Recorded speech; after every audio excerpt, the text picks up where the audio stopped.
delante del Señor. Padre, en el nombre poderoso de Jesús, estamos suplicándote una vez más junto a mis hermanos, que por favor nos bendigas como siempre lo has hecho, Señor. Pero necesitamos que este día te lo supliquemos una vez más, porque si no dependemos de ti, Señor, las cosas son vanas. Yo quiero declararme en esta hora y siempre que estoy necesitado de ti, de tu ayuda, de tu revelación, de tu guianza, de tu presencia. Y este pueblo, Señor, que me ha dado a pastorear, que tú lo ayudes también para que esta palabra pueda caer en su corazón, retenerla, procesarla y vivir de ella y por ella, para que tengan la victoria, Señor, que tú quieres que alcancemos todos los días en el nombre de Jesús. Que estas peticiones que mis hermanos han traído también sean puestas delante de ti y que tú te glorifiques en el milagro que se está pidiendo. En el nombre de Jesús lo declaramos. Gracias, Señor. Amén y amén. Gloria a Dios. Bien, quiero hablar en esta oportunidad el tema que he titulado El ejército formado con el soplo de Dios.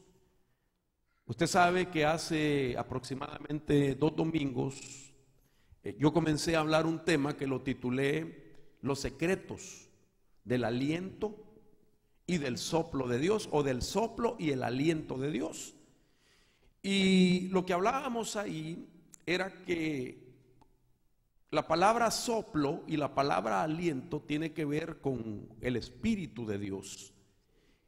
Y hablábamos también de que cuando observamos nosotros lo que la Biblia dice, que el Dios trino, el Dios Padre, Hijo y Espíritu Santo, los tres tienen como el mismo patrón, en el buen sentido de la palabra. Es decir, que el Padre sopló, el Hijo sopló, el Espíritu Santo sopló y sigue soplando. Y poníamos como ejemplo aquellos pasajes que se encuentran, en primer lugar, el Padre soplando sobre aquel hombre que había formado de la tierra. Dice la Biblia que sopló en su nariz el aliento de vida. Y esa palabra es una palabra que en el hebreo no solamente implica aliento, aire, sino que es el Espíritu de Dios. Y eso mismo lo hizo Jesús también al comisionar a sus discípulos a esa tarea de alcanzar a las naciones pregonando el evangelio del reino. Y lo mismo hizo el Espíritu Santo en el libro de los Hechos, en el capítulo 2, cuando fue inaugurada la iglesia, también con la comisión de pregonar a Jesucristo. Entonces, vemos nosotros cómo la Trinidad, cada persona de esa Trinidad sopló. Pero lo que me llama la atención es de que el Espíritu Santo continúa soplando, porque creo yo que con el soplo de Dios el hombre, hermano, que no era funcional, se vuelve funcional para la gloria y la honra de Dios. Dios, hermano, cuando sopla en su creación, en sus ungidos, en los hombres y mujeres que llama para comisionarlos a una tarea, está poniendo en ellos parte de su divinidad. No para que el hombre sea un ser divino, sino que pueda ser influenciado con la divinidad de él, que es, hermano, el Espíritu de Dios. Nadie puede en esta tierra vivir sin esa influencia. Los hijos de Dios, más que nada, somos, hermanos, los que debemos de considerar eso, de que en esta vida no se puede vivir sin la influencia de espíritus, porque nos influencian o de parte de Dios o nos influencian de parte de las tinieblas.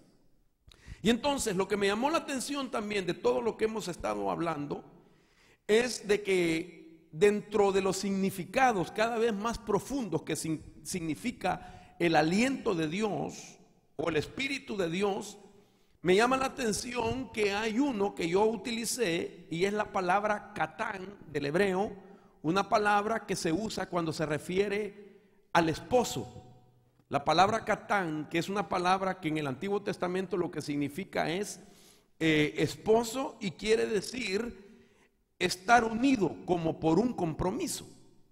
Y cuando Dios sopla, lo que quiere es estar unido con nosotros y nosotros con Él, para que como un compromiso podamos, hermano, hacer lo que el Señor pues nos ha mandado hacer a esta tierra. Ahora, la base bíblica que yo utilicé, recordará en el tema anterior, más que todo, la historia en la que me enfoqué fue en Ezequiel capítulo 37. Ahí vi una base para ver cómo el soplo de Dios levantó a un tremendo ejército. Pero en el transcurso de los días yo encontré otro pasaje que me llamó la atención, que es el que voy a estar utilizando este día para hablar de un ejército que Dios levanta con el soplo. Dice el Salmo capítulo 33, verso 6. Quiero que usted por favor considere este salmo. Dice que por la palabra del Señor fueron hechos los cielos. Note usted. Y todo su ejército por el aliento de su boca. La Biblia dice que la palabra de Dios, que por ella fueron hechos, dice todas las cosas, por la palabra del Señor fueron hechos los cielos. Hebreo dice que todo lo que existe por la palabra fue hecho. Pero lo que me llamó la atención es ese pasaje que es subrayado y lo he puesto en color verde, y dice que por ese mismo aliento el Señor levanta un ejército. Y esto es interesante, hermano, porque un ejército que llega a recibir ese aliento de Dios es un ejército que a partir de ahí, oiga esto, va a estar dispuesto a dejarse influenciar para todas las cosas por Dios, especialmente para la victoria que todo ejército anhela poder alcanzar. Cuando yo miro este pasaje, viene a mi mente Ezequiel capítulo 37. Quiero mencionar eso porque de eso hablamos el domingo anterior. Y me llama la atención que el capítulo 37 de Ezequiel nos narra un escenario tremendo, donde el profeta dice que lo que vio fue un valle de huesos secos en gran manera. Yo le decía a usted que ese valle de huesos, esos huesos pertenecieron a un ejército, que Ezequiel describe la condición en la que quedaron después de un cautiverio que sufrieron, de un ataque que sufrieron por medio de un imperio, el imperio babilónico. Cuando les atacó a Jerusalén, destruyó su fortaleza, sus murallas, sus puertas, entró, robó, destruyó cosas sagradas del templo, se llevó nobles al cautiverio, jóvenes al cautiverio, mujeres, etcétera. Y los únicos que opusieron resistencia, bueno, no los únicos, los muchos que opusieron resistencia fueron muertos en ese ataque babilónico, de tal manera que el profeta Ezequiel describe la condición en la que ellos quedaron, un valle de huesos secos. Interesante, porque entiendo yo la razón porque hoy vemos nosotros a una nación de judíos, de israelitas, que están dispuestos el día de hoy a defenderse de todo aquello que se levanta contra ellos y los pone en riesgo de cautiverios o de muertes. Quiero que usted considere esto que voy a decir por lo que estamos por hablarles. Hoy en día esa nación de Israel está dispuesta a defender su soberanía, su región, su costumbre, su identidad, está dispuesto. Y me llama la atención todo eso. Gracias, hermano. Me llama la atención todo eso porque todo eso les llevó a ellos a lamentarse por gran tiempo. No podemos negar que hubieron mucho llanto por mucho tiempo, por la condición en la que quedó esa nación. Y cuando yo hablo de padres, de patriarcas que lloraron por la condición en la que había quedado su pueblo, traigo a mi mente también que la Biblia dice que 2 veces lloró Jesús. Estos pasajes, yo sé que usted los ha leído. Uno se encuentra en el Evangelio de Juan, capítulo 11, verso 35, y el otro en Lucas 19, 41. Así como los patriarcas lloraron la condición de su pueblo por la muerte de sus hijos, al ver ese valle de muerte, se lamentaban al ver que habían sido atacados, destruidos por un imperio, y se llevó todo lo que era de ellos. La Biblia dice que la primera vez que Jesús llora, lo hace por la muerte, oiga esto, de una persona, en este caso de Lázaro, dice la Escritura. Juan 11:35 es el verso más corto de la Biblia y solamente dice: Jesús lloró. Otro pasaje que nos habla que Jesús lloró es el capítulo 19 del Evangelio de Lucas, donde en segunda vez Jesús llora, pero ahora ya no por una persona, sino por una ciudad, por Jerusalén. La Biblia dice: cuando se acercó al ver la ciudad, lloró sobre ella. Y el Evangelio de Lucas sigue diciendo que exclamó con las siguientes palabras: si tú también, le habló a una ciudad, si tú también hubieras sabido este día lo que conduce a la paz, pero ahora está oculto a tus ojos, porque sobre ti vendrán días cuando tus enemigos echarán terraplén delante de ti, te sitiarán y te acosarán por todas partes, y te derribarán a tierra y a tus hijos dentro de ti, y no dejarán en ti piedra sobre piedra, porque no conociste el tiempo de tu visitación. Oiga, qué interesante esto. Yo quiero que usted capte lo que acabo de estar diciendo. La condición de muerte que narra Ezequiel capítulo 37 fue llorada por los patriarcas, los que sobrevivieron a ese cautiverio. Lloraron al ver aquel escenario de mortandad. No cabe duda que la gente llora las muertes. Todos nosotros lloramos a un ser querido cuando parte de esta tierra. Pero estos versos me han conmovido porque esto no es el llanto de un hombre o de una mujer, sino que es el llanto del mismo Dios. Porque Jesús es Dios, amén. Y Él está llorando por la muerte, en primer lugar, de una sola persona, de Lázaro. Y luego vuelve a llorar por una ciudad. ¿Cómo no voy a pensar yo que Dios fue también el mismo que lloró cuando vio que toda una nación, casi toda una nación, había muerto? Y que se encontraba en lo que Ezequiel dice, el valle de los huesos secos.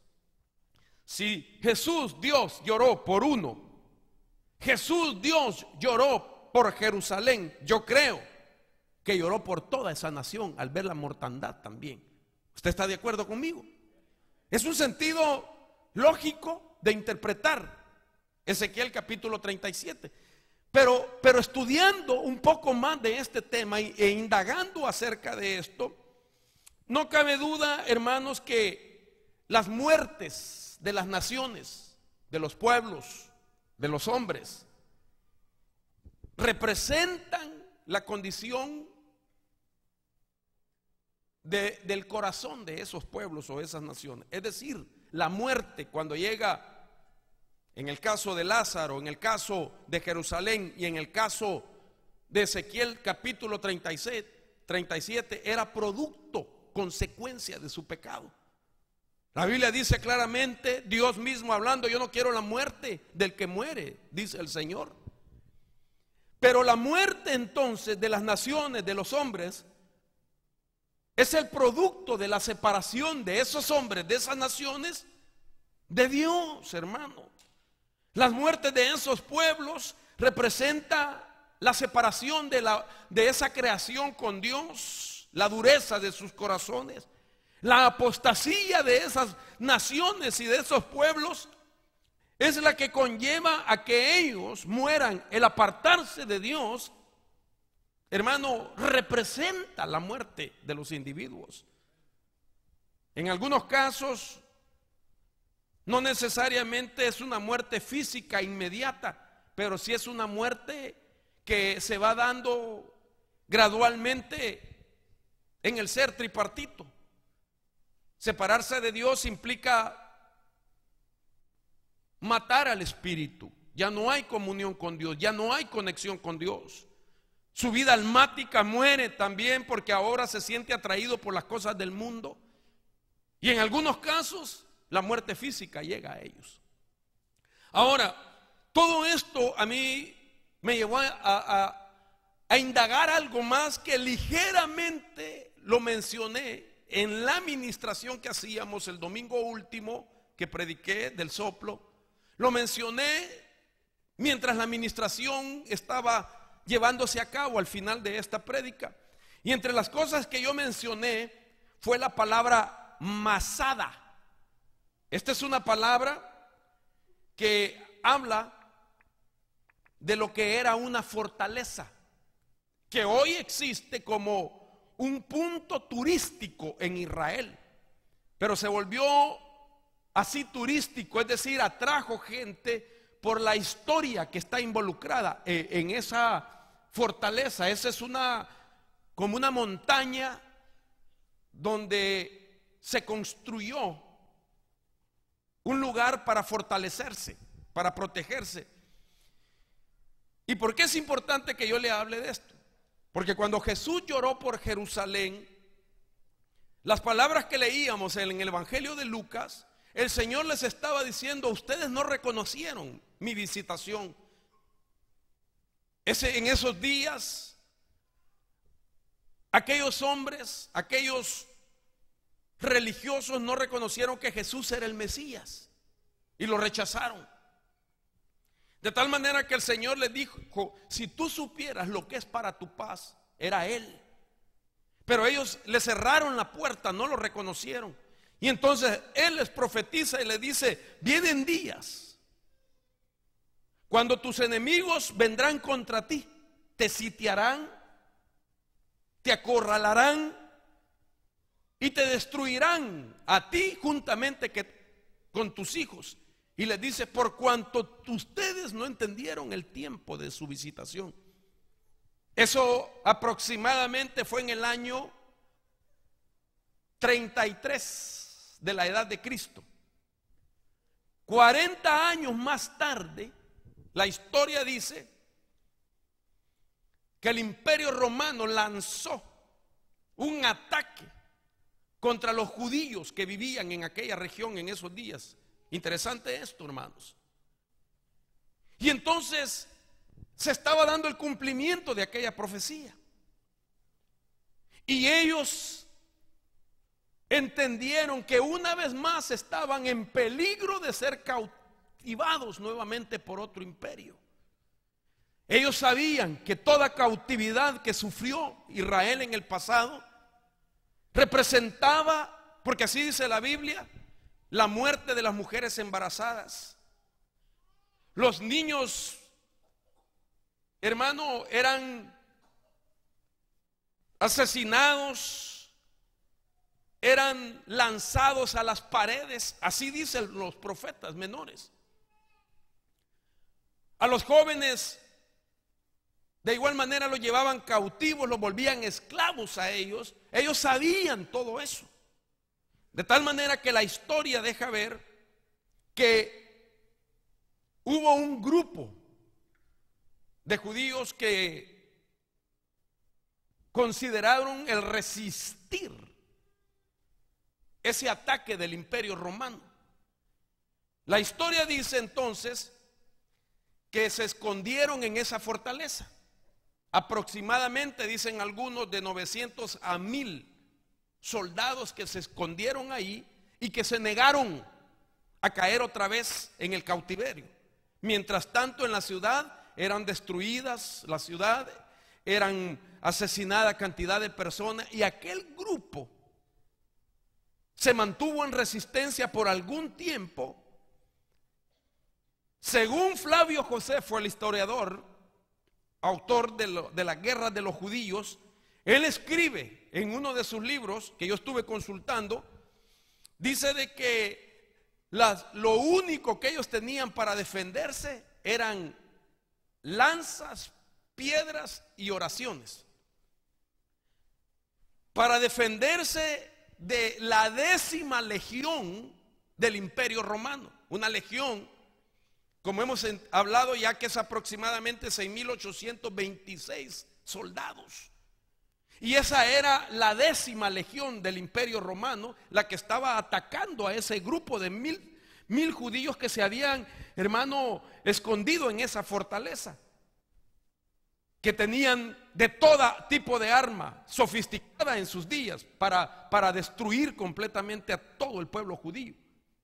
Me llama la atención de que ellos lo único que tenían eran piedras para defenderse y oración, esperando un milagro.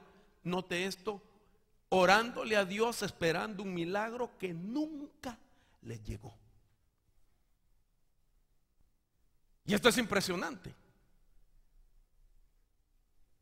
porque entonces ellos, la resistencia que opusieron era porque ellos no iban a dejar ser cautivos otra vez. Y me llama la atención porque ellos sabían que de una muerte por cautiverio los había levantado Dios con el soplo y les había hecho un ejército. Y ellos, como quien dice, tenemos el soplo de Dios y no podemos dejarnos vencer otra vez. Mejor resistimos y morimos, pero no somos cautivos. ¿Me está captando lo que dije? Hermano, si nosotros realmente tenemos el soplo de Dios, nosotros no podemos permitir que el diablo nos cautive de nuevo. Nosotros no deberíamos de permitir que el diablo nos presione para hacernos de nuevo volver a la práctica de los pecados viejos de donde el Señor nos sacó. En otras palabras, todo el hombre y mujer que de verdad tiene el soplo de Dios, hermano, no se deja vencer. Va a pelear.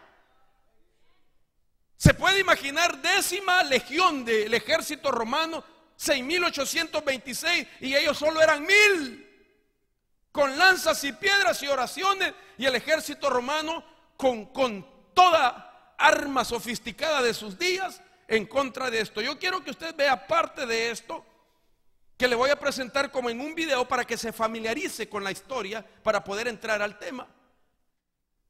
Lamentablemente no logré tener un video basado en esa historia, porque todos los videos que existen hoy de la fortaleza e historia de Masada tienen derechos reservados. Pero hay uno que en forma artística se ha hecho para poder ser de dominio público. Y entonces dice así, quiero que preste atención. En el año 63 a.C., los romanos asumen el mando del reino de Judea. Sentida la administración romana como una ocupación militar y una explotación fiscal, en el año 66 después de Cristo empieza la primera rebelión judía. Masada, al oeste de Jerusalén, se convertirá en el último foco de resistencia hebrea.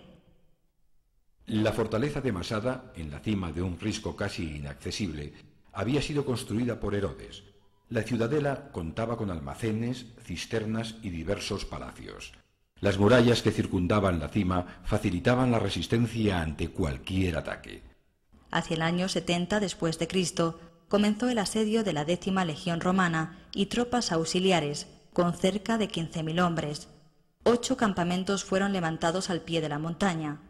El fastuoso despliegue romano impedía a los judíos rebeldes entrar o escapar de la montaña. Los romanos emplearon catapultas y otras máquinas de asedio, castigando a los asediados desde un promontorio cercano. Para subir a la cima, construyeron una rampa de madera y barro de 200 metros de largo. Una vez concluida, los arietes se dispusieron a romper la muralla. Finalmente, en el año 73, cuando el muro defensivo comenzó a ser superado por los atacantes, la situación se tornó desesperada. Tras escalar las murallas, los romanos no hallaron sino cadáveres. Los 960 judíos supervivientes, hombres, mujeres y niños, decidieron incendiar los edificios y almacenes y matarse antes de someterse al enemigo. Masada, así, pasó a formar parte de los mitos de Tierra Santa y se convirtió en símbolo de la resistencia judía. Interesante, porque según la historia lo que se cuenta es que al verse ellos que ya no podían mantener esa resistencia y que los soldados romanos los iban a destruir o a llevarlos cautivos, dicen que sortearon entre los 1000 que estaban ahí todavía sobrevivientes a 10, para que esos 10 fueran los que mataran a todos los que habían quedado. Oigan esto, por tal de no ser cautivos otra vez. Entonces, como eran muchos y iba a tomar mucho tiempo matar 10 hombres, matar al resto, entonces cada padre de familia, con lágrimas en sus ojos, mataba a su esposa y a sus propios hijos. Y lo último que hacía era el sobreviviente, el patriarca, se tiraba sobre el cuerpo muerto de sus familiares para que cuando llegaran los 10 fuera fácil de identificarlo y los mataran. Cuando ya todos habían muerto, uno de los 10 tuvo que matar a los otros 9 y por último quitarse la vida. Cuando los soldados romanos penetraron entonces esa fortaleza, la historia dice que quedaron asombrados al ver la cantidad de muerte y de saber que ellos mismos se habían matado. A partir de ese día, hasta el día de hoy, ellos manejan la promesa de nunca más Masada. Es decir, nunca más se volverán a quitar la vida, sino que pelearán contra sus enemigos y morir peleando. Interesante, porque me deja ver la mentalidad de un hombre que supuestamente tiene el soplo de Dios y que no puede dejarse vencer por las fuerzas enemigas. Ahora, lo impresionante de esto también es de que hoy en día en esa montaña existe una sinagoga. En esa sinagoga se ora con el rostro hacia Jerusalén. Y en la parte de atrás de esa sinagoga se encuentra un pergamino. Dentro de ese pergamino se encuentra la lectura de Ezequiel capítulo 37, donde dice: y profeticé como él me había ordenado, y el Espíritu entró en ellos y vivieron y se pusieron en pie un enorme e inmenso ejército.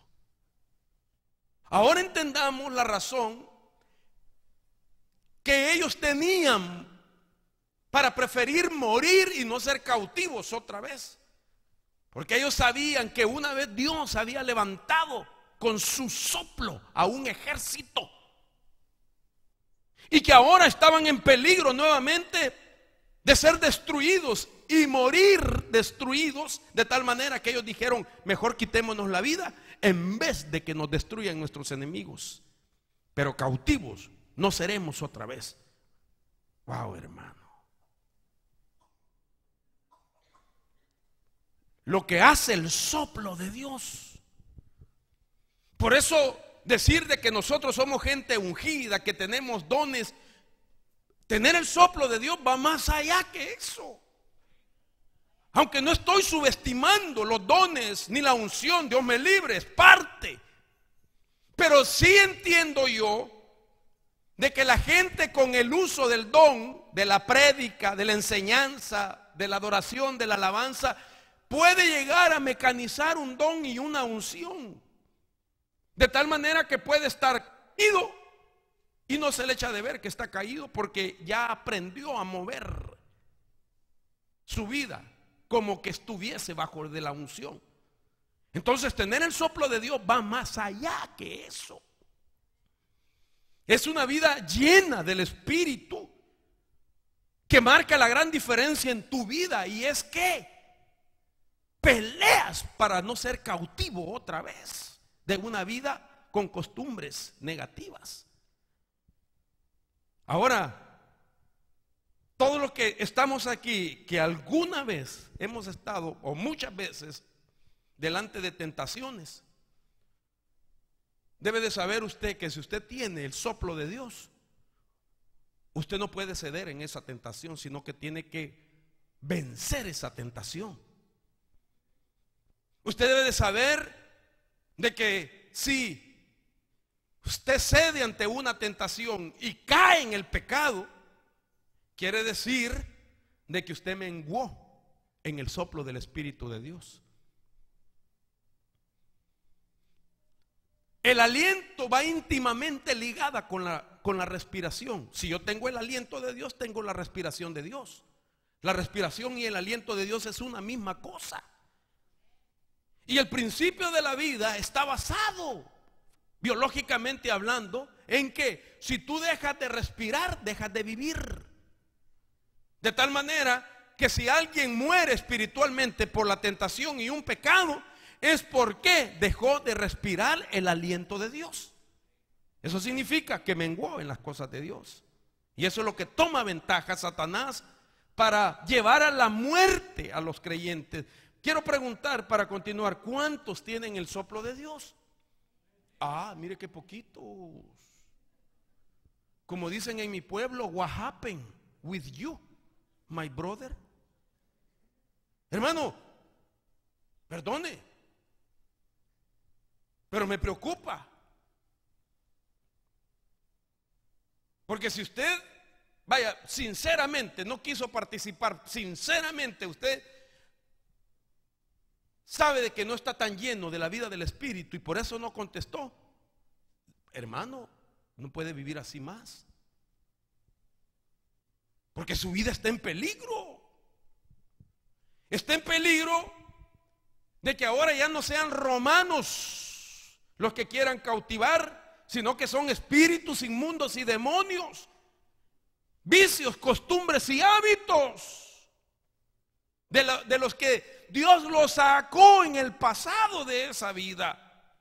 Ahora, si usted quiere ser ese ejército que tiene el soplo y que pelea para no dejarse vencer, anhele que este día el Señor sople otra vez sobre su nariz. Pregunto, ¿cuántos quieren entonces el soplo de Dios? Ah, ahora sí, ¿verdad? Ahora mire qué interesante todo esto entonces, porque este pasaje está escondido en la parte de atrás de esa sinagoga, que cuando uno llega y lee, lo primero que conecta es con el valle de los huesos secos. Ahora quiero que usted vea nuevamente esto que vamos a poner, que a mí me ha impactado.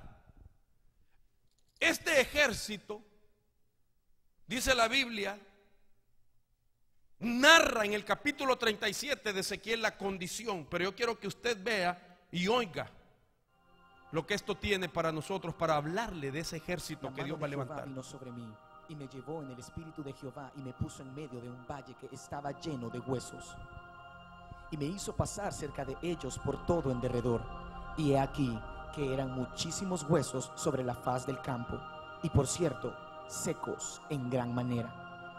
Y me dijo: hijo de hombre, ¿vivirán estos huesos?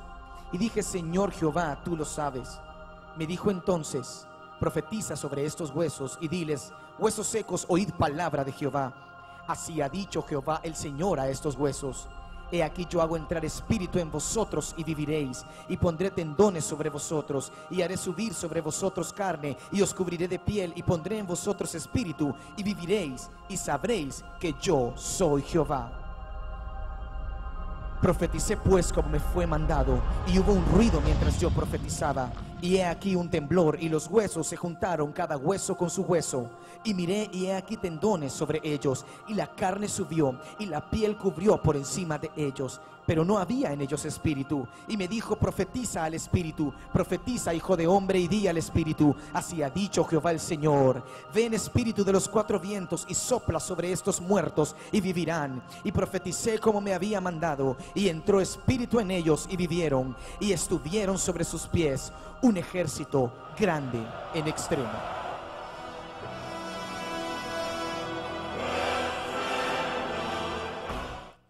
Gloria a Dios. Ahora entendamos la razón entonces por qué no se dejaron cautivar nuevamente. Porque había soplado el espíritu y había levantado un ejército diferente. Hermanos, si tú no reconoces que Dios te dio la oportunidad una vez y otra vez y otra vez, y que sopló en tu vida, tú no puedes dejarte morir otra vez por el pecado. Porque si realmente está ese soplo de Dios en nosotros, tú tienes que luchar contra aquello que va a intentar dominarte de nuevo. Tú no puedes permitir que se repita la historia en tu vida de fracaso, de errores, de falla y de pecado. Ahora entendamos por qué ellos, con la historia que habían tenido, y en los días de Cristo se les profetiza lo que vendría más tarde, y cuando llega el cumplimiento de aquella palabra, la historia que Josefo cuenta y dice que se defendieron solamente con piedras, lanzas y con mucha oración, esperando un milagro de Dios que no le llegó, porque ya les había llegado el Mesías y lo habían rechazado. Entonces, la profecía se tenía que cumplir. Hermanos, necesitamos volvernos a la vida del Espíritu. Hermanos, necesitamos volvernos a la vida del Espíritu. Porque cuando la vida del Espíritu está de verdad ahí, entonces tú vas a pelear para que el pecado no se vuelva a enseñorear de tu vida. Yo sé que Dios es un Dios de misericordia, de amor. Nos perdona, nos arrepentimos, nos perdona. Hermano, pero no podemos vivir toda la vida peca y empatándonos toda la vida, porque Dios es de misericordia. Estamos viendo el ejemplo que Jesús les habló al pueblo de los judíos y les dijo: si supieras lo que es para tu paz.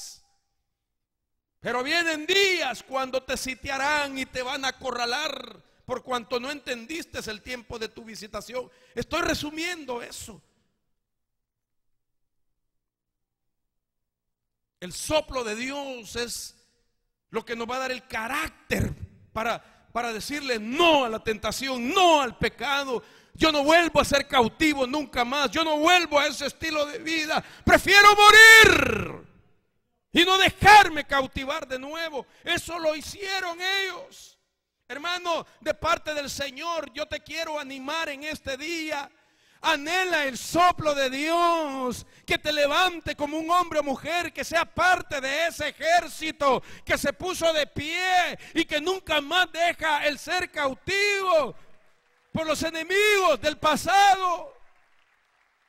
Hasta el día de hoy ellos están dispuestos a pelear por su soberanía. Y aunque son una nación pequeña y se enfrentan a los grandes monstruos del Medio Oriente, están dispuestos a pelear creyendo en el soplo de Dios y creyendo que son ese ejército que Dios levantó para no ser cautivos otra vez.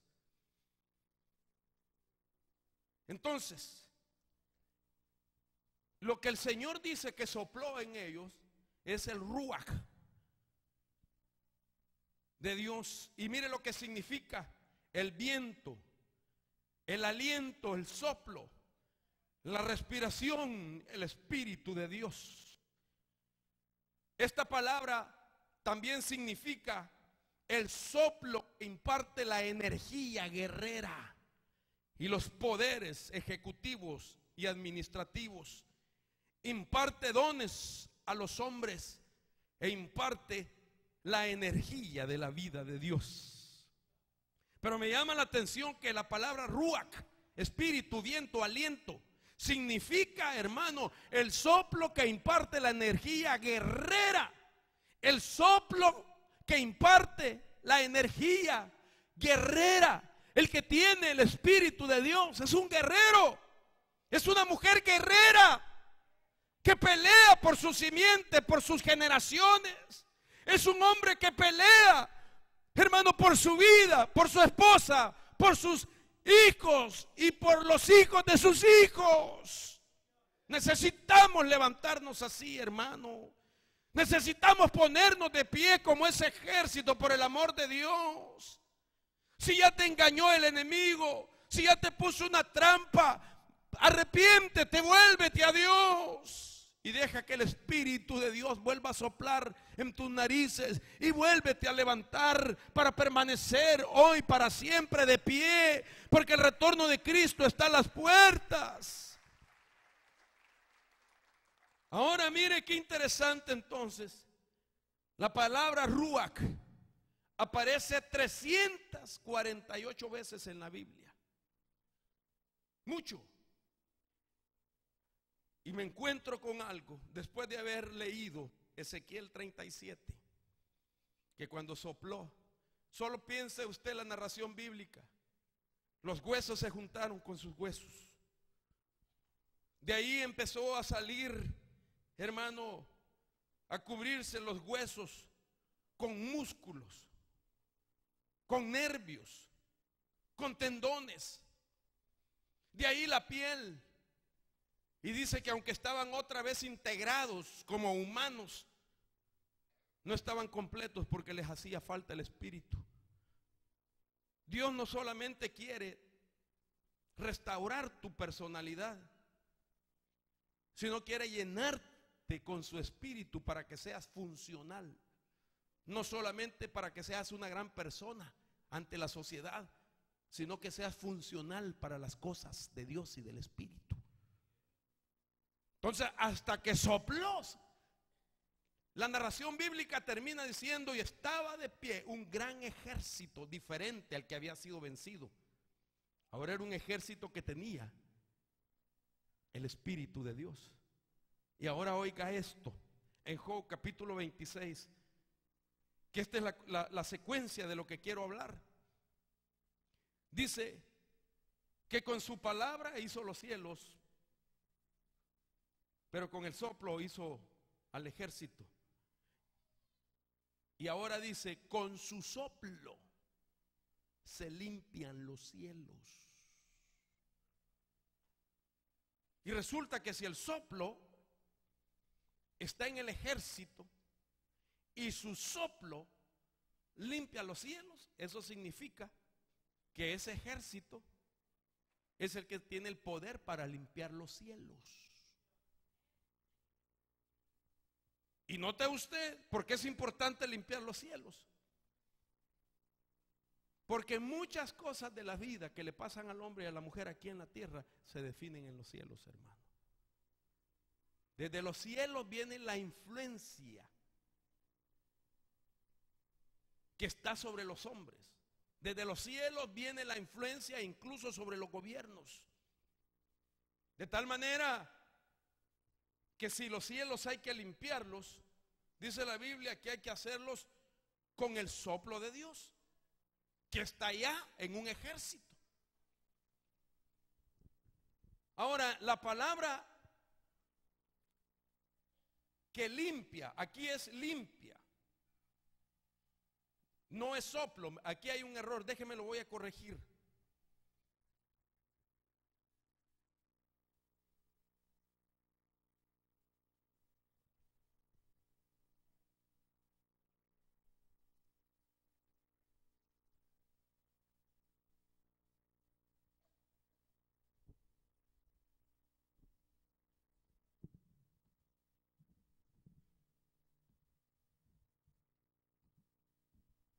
Esta palabra limpia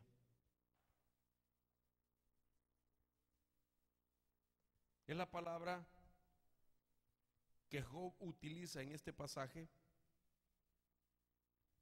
y es una palabra que se pronuncia así,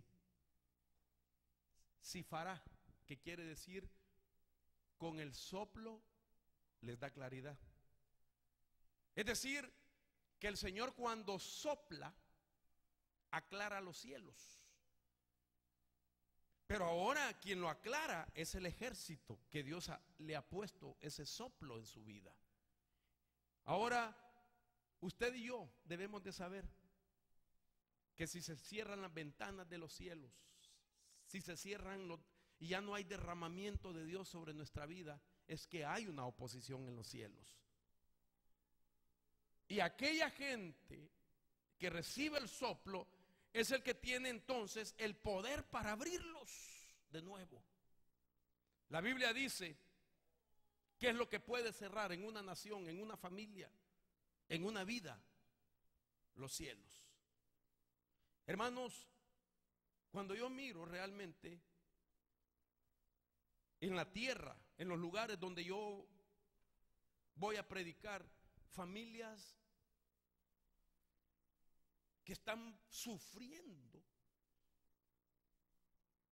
situaciones muy delicadas porque hay alguien dentro de su familia que está haciendo cosas y que es la que por causa de él ha cerrado los cielos a esa familia. Una persona puede llegar a cerrar los cielos para toda una casa, para una familia. Así como un gobierno puede cerrar los cielos para una nación entera. Con mucho respeto, hermanos, hay naciones que están bien convulsionadas el día de hoy, que se encuentran polarizadas, dos bandos diferentes. Y unos juzgan de que quieren la justicia, que esto es lo justo, y el otro reclama que él tiene lo justo, que lo otro es lo injusto. ¿Sabe realmente lo que necesitan las naciones? Volverse a Cristo. No les queda otra. Mientras estamos en la tierra, ningún partido puede garantizarle a la humanidad, hermano, una patria llena de paz y de bendiciones. El único que puede dar esa seguridad es el Señor Jesús. Toda la humanidad debe de volverse a Cristo. Dele palmas al Señor, porque son los gobiernos, son los padres, son las madres los que pueden cerrar las ventanas de los cielos. Esto dice la Biblia. Dice la Biblia en el Salmo 106, verso 35, dice: sino que se mezclaron con las naciones, aprendieron sus costumbres y sirvieron a sus ídolos, que se convirtieron en lazo para ellos. Si usted sigue leyendo este pasaje, dice: sacrificaron a sus hijos y a sus hijas a los demonios, y derramaron sangre inocente, la sangre de sus hijos y de sus hijas, a quienes sacrificaron a los ídolos de Canaán, y la tierra fue contaminada con sangre. Así se contaminaron en sus costumbres, fueron infieles en sus hechos. Entonces se encendió la ira del Señor contra su pueblo, y él aborreció su heredad. Y dice este pasaje: y el cielo que está encima de tu cabeza será de bronce, y el Señor hará que la lluvia de tu tierra sea polvo y ceniza. Descenderá del cielo sobre ti hasta que seas destruido por las costumbres. Se cierran los cielos de una nación, se cierran los cielos de una casa, de una familia. Hermanos, no tenemos nosotros otra opción más que volvernos al Señor. Yo no estoy confrontando a nadie, pero siento en mi corazón un celo por llamarlo a la reflexión a usted, porque el Señor viene pronto y Dios nos está dando esa oportunidad. No podemos seguir pecando y encubriendo el pecado. Perdón, no se puede subir a ministrar usted si usted no se puede parar en la puerta si está en pecado. No me sirva esta mesa santa si está en pecado. Volvámonos al Señor, hermano. Este es el tiempo de arrepentirnos y volvernos al Señor.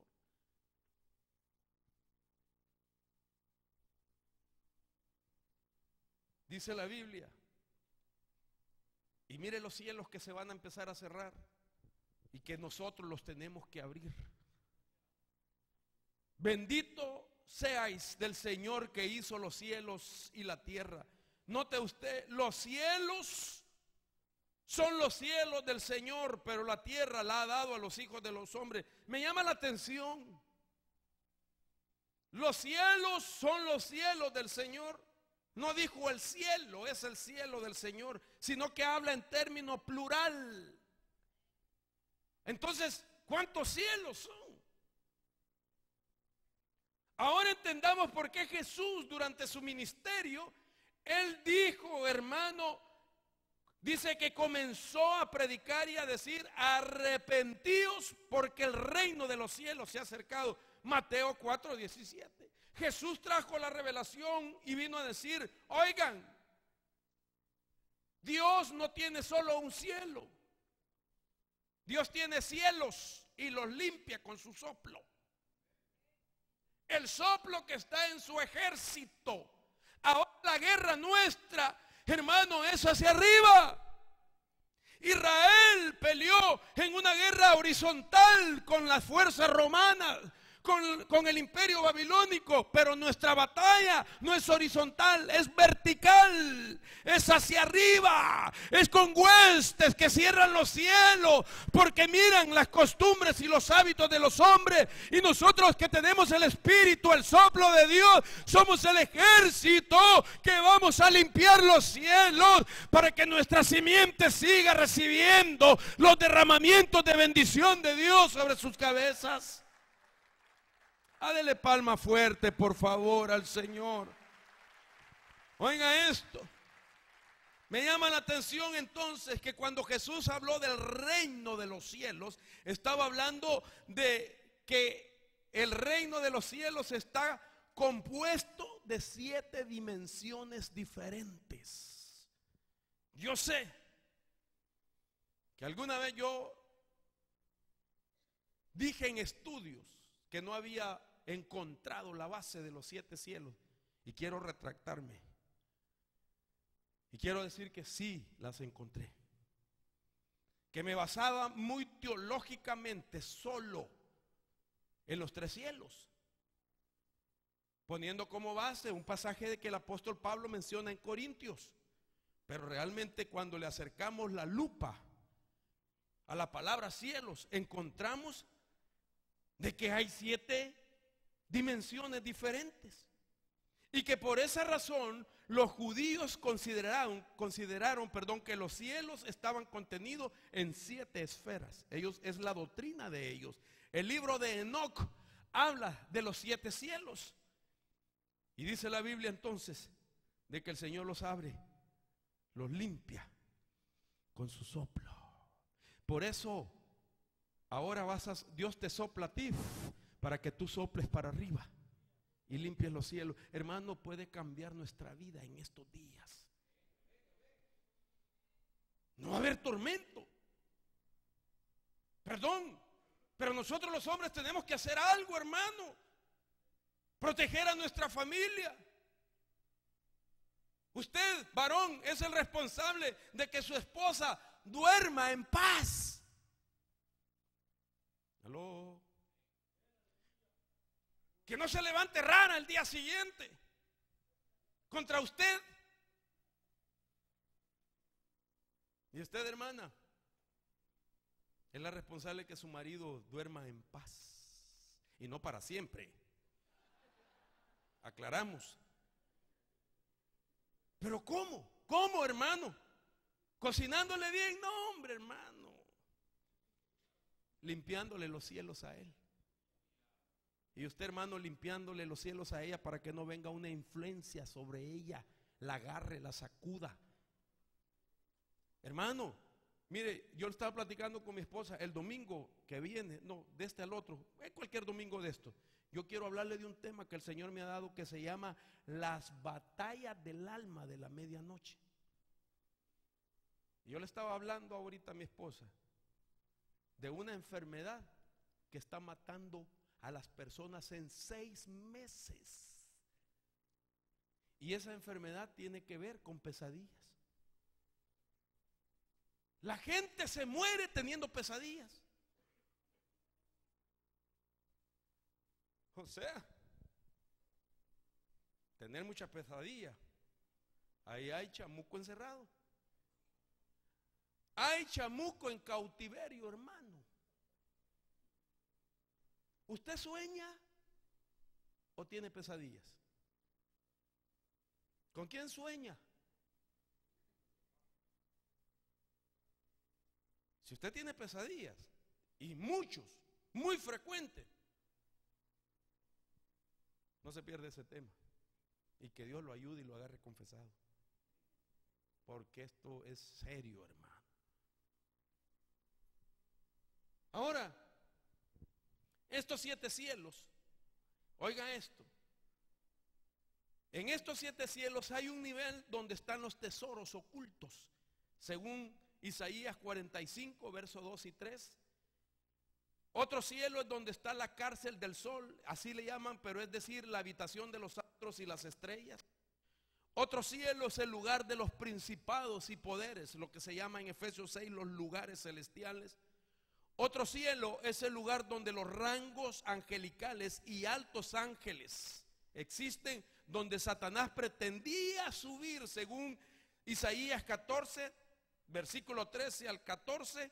Y otro cielo es donde están los santos resucitados, según 2 Corintios 12, 2.